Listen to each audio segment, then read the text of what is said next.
கடன் சுமையால் தவித்த ஏழை மக்களிடம் பணத்தாசை காட்டி கிட்னியை திருடி விற்கும் கொடூர சம்பவம் சமீபத்தில் நாமக்கல்லில் அரங்கேறியது நாம் அனைவருக்கும் பெரும் அதிர்ச்சியை ஏற்படுத்தியது.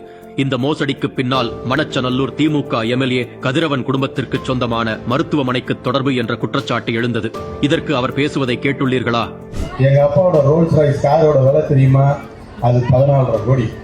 நான் பண்ண மொத்த ஆபரேஷனே 252 தான்.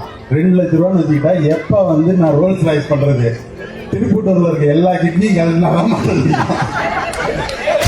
ஆட்சி அதிகாரம் மற்றும் ஆணவத்தில் சிறிதும் மக்கள் பற்றிய சிந்தனை இல்லாமல் எப்படி இவ்வாறு பேச முடிகிறது? இந்த வழக்கில் நீதிமன்றம் சிறப்பு புலனாய்வு குழுவை அமைத்தது. இதற்கு திமுக அரசு குற்றவாளிகளை காப்பாற்றும் நோக்குடன் இந்த விசாரணையை தடை செய்ய கோரி உச்சநீதிமன்றம் சென்றது. ஆனால் இந்த கோரிக்கையை நிராகரித்த உச்சநீதிமன்றம் விசாரணை தொடர வேண்டும் என்று அதிரடியாக உத்தரவிட்டது. ஏழை மக்களின் உறுப்புகளை திருடியவர்களை தண்டிப்பதற்கு பதில் அவர்களை காப்பாற்ற ஓடிய திமுக அரசே, யாருக்காக இவ்வளவு துடிக்கிறீர்கள்?